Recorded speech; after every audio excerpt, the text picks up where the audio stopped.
Welcome. In this lecture in linear data analysis, we'll explore how to assess a classification algorithm.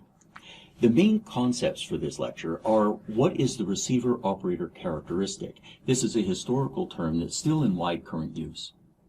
We'll explore how to develop a curve, which is called the ROC curve, from scores of data.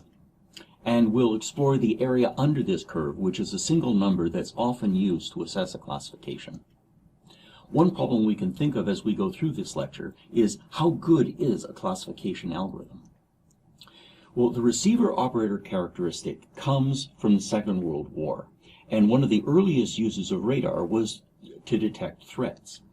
This is a historical photograph of an operator, and quite typically it was a female who was operating it, and she's looking at a radar screen, and she's attempting to determine whether blips on that radar screen are friend or foe, whether they're threats or not. So in this context, the receiver is the radar device that she is looking at. The operator is the human, the person who interpreted the radar display.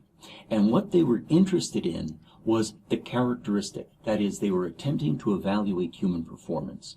So this concept that we have is the receiver is, in our case, this is coming in as data that are in our machine learning system. The operator, this is our classification, our prediction of the labels for the data. And the characteristic is how well our classification is performing.